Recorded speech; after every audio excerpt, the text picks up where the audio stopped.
Hello friends, welcome to my channel AD story. আমার আজকের recipe আচার।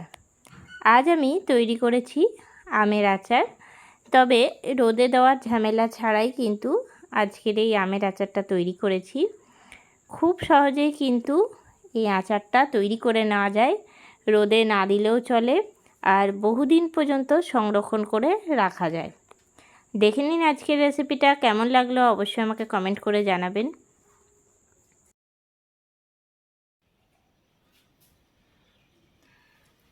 উনুনে আচার করব আমের, তার জন্য আম পেড়ে নিয়েছি। তো আমগুলো এখন আমি কেটে নিচ্ছি। এই একদম টাটকা টাটকাই গাছ থেকে পাড়া হলো। তো আমি এগুলো খোসা শুদ্ধই কিন্তু আমগুলো কাটবো, খোসা একটু ছাড়াবো না, কেননা এই খোসা শুদ্ধ আচারটা খেতে খুবই ভালো লাগে।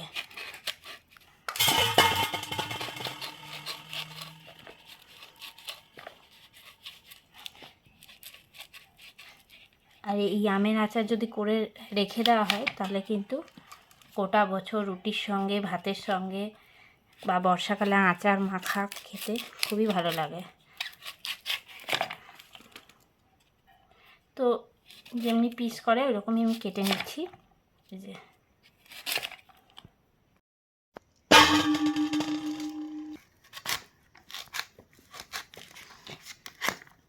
এই আচারটা কিন্তু একদম রোদে দেওয়া ঝামেলা ছাড়াই কিন্তু তৈরি করে নেওয়া যায়, এখন চটজলদি তৈরিও হয়ে যায়।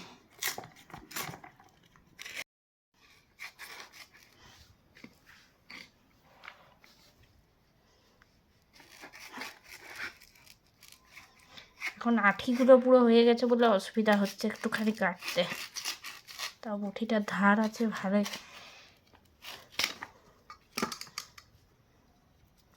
হ্যাঁ, এখন জ্যৈষ্ঠী মাস তো, তবে আমাদের এই আমটা একটু পাকে দেরিতে, তার জন্য আমি আচার করতে পারছি।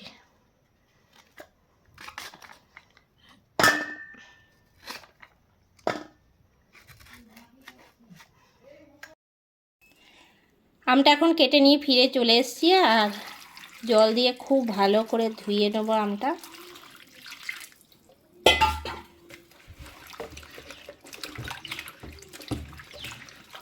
তো আমি দুবার জলটা দিয়ে ধুয়ে নিচ্ছি। এই জলটা প্রথমে চেঞ্জ করে নিচ্ছি, আরেকবার দিয়ে দিলাম জল। আর অন্যদিকে ছিদ্রযুক্ত একটা থালা রেখেছি সাইডে, তো থালার মধ্যে আমগুলো দিয়ে দিচ্ছি। এতে করে যে এক্সট্রা জলটা আছে সেটা কিন্তু ঝরে যাবে।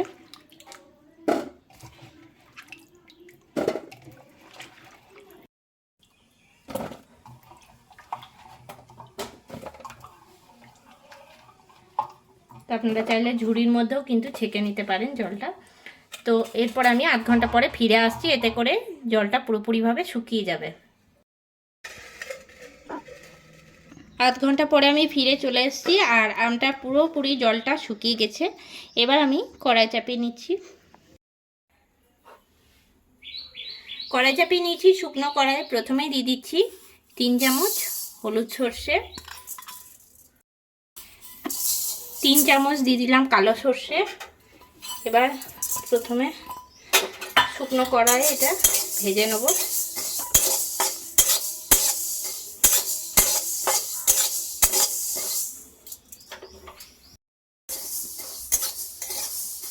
দুটো সর্ষে এখন আমার শুকনো কড়াইয়ে ভেজে নেওয়া হয়ে গেল। এবার এটা আমি ঢেলে রাখছি থালার মধ্যে।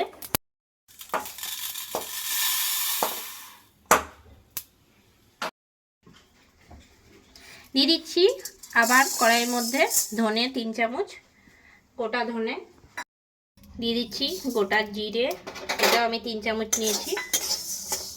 এই দুটো এবার একসঙ্গে ভেজে নেব শুকনো কড়াইয়ে।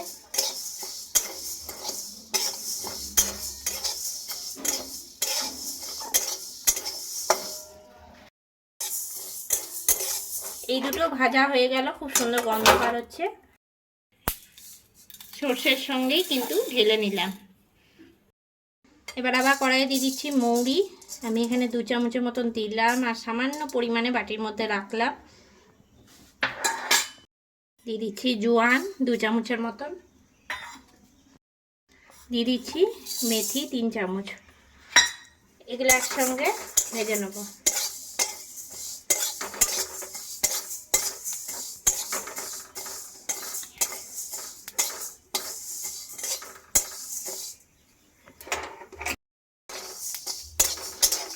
এটাও ভেজে নেওয়া হয়ে গেছে, খুব সুন্দর একটা গন্ধ বার হচ্ছে, ঢেলে নিচ্ছি। এবার শুকনো কড়াইয়ে দিয়ে দিচ্ছি শুকনো লঙ্কা কয়েকটা, এটাও ভেজে নেব।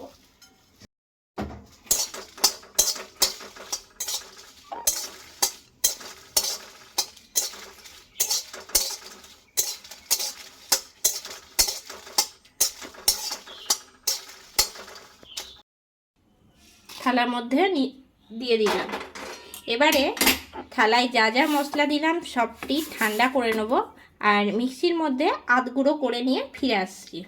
অন্যদিকে কড়াই চাপিয়ে নিয়েছি, আর কড়াইয়ের মধ্যে প্রথমে দিয়ে দিচ্ছি সর্ষের তেল। তেলের মধ্যে প্রথমে দিয়ে দিচ্ছি 5 ফোড়ন, 2 চামচ দিলাম। আমটার মধ্যে দিয়ে দিচ্ছি নুন, দিয়ে দিচ্ছি হলুদের গুঁড়ো।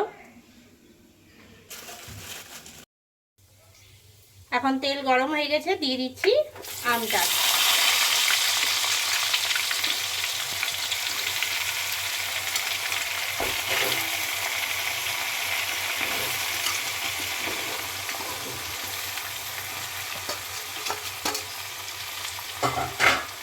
এবারে নাড়াচাড়া দিয়ে নেব।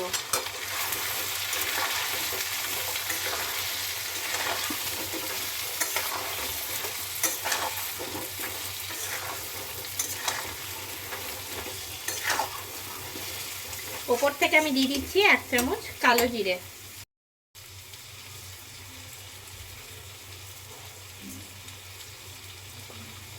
দিয়ে দিচ্ছি জোয়ান 1 চামচ, এটা আমি গোটা জোয়ানটা দিলাম।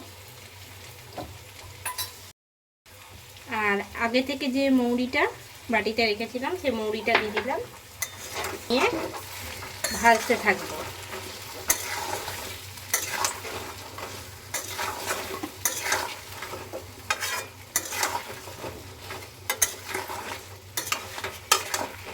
এইরকমভাবে আচারটা করলে কিন্তু রোদে দেওয়ার একটু ঝামেলা থাকে না, খুব সহজেই হয়ে যায়।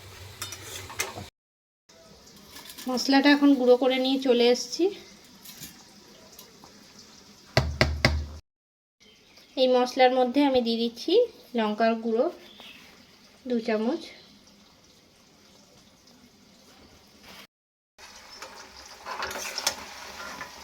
আমটা কিন্তু বেশ কিছুক্ষণ ধরে নাড়াচাড়া করতে করতে এখন অনেকটা সিদ্ধ হয়ে গেছে।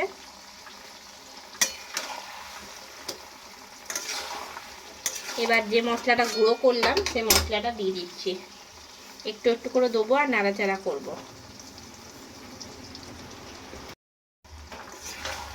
নাড়িয়ে নেবো। এবার গ্যাসের ফ্লেমটা একদম কম করে রেখেছি।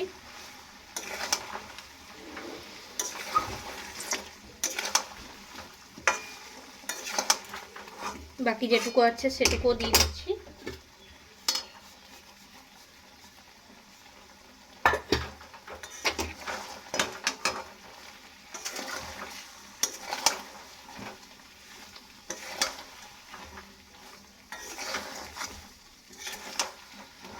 মশলাটা দেওয়ার পরে 10 মিনিটের মতো নাড়াচাড়া করব।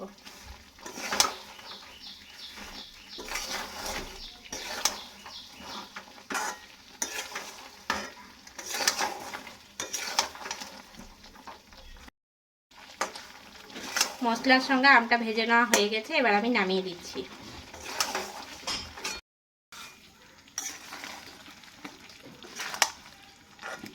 তো এখন কড়াই এর মধ্যেই আমের এই আচারটা রাখবো, কেননা ঠান্ডা হলে তারপরে জারের মধ্যে ভরে রাখবো।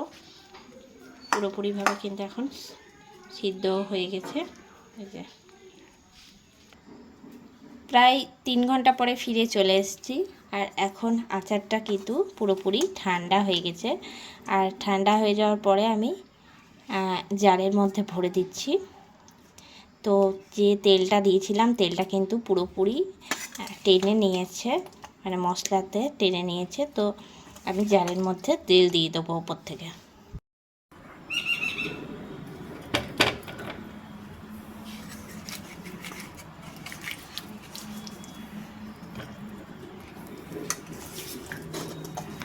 রোদে দেওয়ার ঝামেলা ছাড়াই কিন্তু এই আচারটা খুব সহজেই তৈরি করে নেওয়া যায়। খুব সুন্দর কিন্তু আমটা সিদ্ধও হয়ে যায়।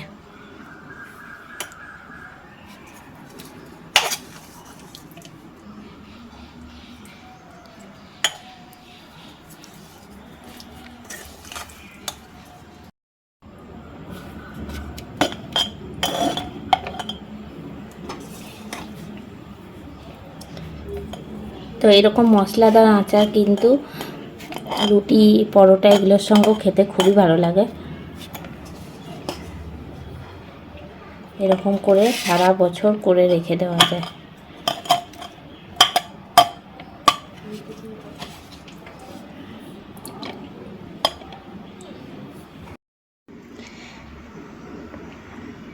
জারে আচারটা আমি কিছুটা ভরে নিলাম আর কিছুটা আমি অন্য জারে ভরবো। তো আমি অন্যদিকে তেল গরম করে নিয়েছি। তো তেলটা ঠান্ডা করার পরে দিয়ে দিচ্ছি জারের মধ্যে।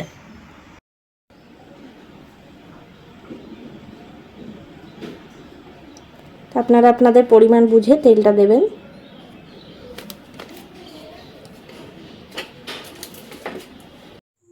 তৈরি হয়ে গেল আমার আজকের রেসিপি আমের আচার। কেমন লাগলো আজকের এই রেসিপিটা অবশ্যই আমাকে কমেন্ট করে জানাবেন। আজকের রেসিপিটা ভালো লেগে থাকলে লাইক করবেন, শেয়ার করবেন। এই চ্যানেলের নতুন বন্ধু হয়ে থাকলে চ্যানেলটা সাবস্ক্রাইব করে দেবেন। পাশে থাকা বেল আইকনটা প্রেস করে রাখবেন সবার আগে নোটিফিকেশান পাওয়ার জন্য। আজ এ পর্যন্তই, আবারও কোনো নতুন রেসিপি নিয়ে হাজির হব। সঙ্গে থাকুন আর দেখতে থাকুন এডি স্টোরি। সবাই ভালো থাকবে, সুস্থ থাকবেন। ধন্যবাদ।